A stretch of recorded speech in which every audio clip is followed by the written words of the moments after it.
Hello. Today we wanted to talk to you about the advantages of core values and how they really are the pillars of our organizations.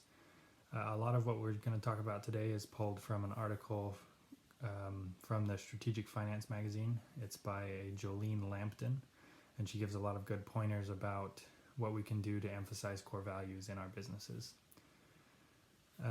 So one of the things she starts with that we wanted to include is, she says, core values are principles or standards of behavior that represent an organization's highest priorities, deeply held beliefs, and fundamental driving forces. So when we build core values into our companies, we want to build it around what we believe is most important. So our highest priorities, our deeply held beliefs, and we want that to reflect into the work that we do. So one of the things we may wonder as we go over this is, why should we care? Why is this so important?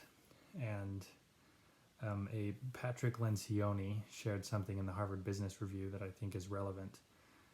He said, empty values statements create cynical and dispirited employees, alienate customers, and undermine managerial credibility.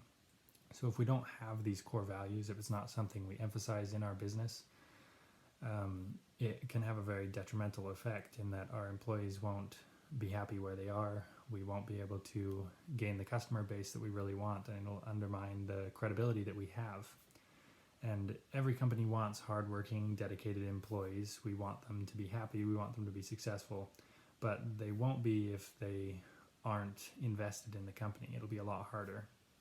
And if management doesn't show how to implement these things first, employees aren't going to do it on their own. And so how can we integrate our core values into our company? According to a survey conducted by Edmunds, 84% of organizations said they have published a mission statement, but 62% of those companies said only half of their employees could recite it. And so we have to start first with our leadership. If we want our employees to implement these things and make core values a part of who they are in the company, then they have to see the leadership, the CEO, the CFO, the managers, the owners. They have to put it into action first. And so to create core values, Lampton suggests to formalize 3 to 5 core values that are with associated definitions and behaviors that are simple and easy to remember. So if we do this, then we would move on to what the leaders need to do. So once we have established the core values, leaders and managers need to demonstrate, they need to coach, and they need to nurture the employees in helping build this into our company.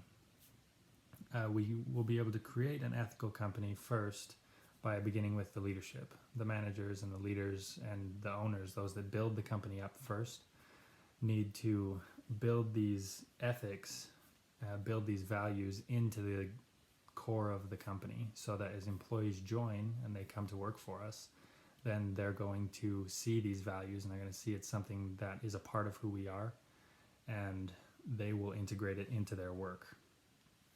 And so a lot of the times when we try to implement these kinds of values into our companies, people will wonder, well, where do we start? How do we see how we're being successful? Lampton, in her article, suggests taking a pulse of your company.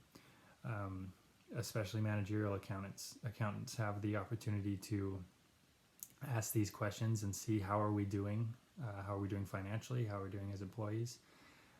For example, one of those companies is, does your company serve its stakeholders? Do we take the time to invest in those who make our company possible? So we have a list of these questions on our final slide. We'd like to send them with you, as we have this kind of base and the possibilities that you have in implementing core values in your company. Take these questions to your company and ask yourself and look around and see how you are. Take a pulse of where your company's at.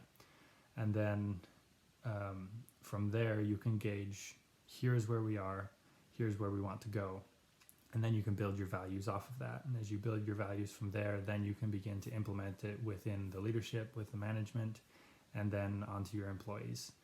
And we guarantee you will have much more success as a company when you build ethical and core values into who you are.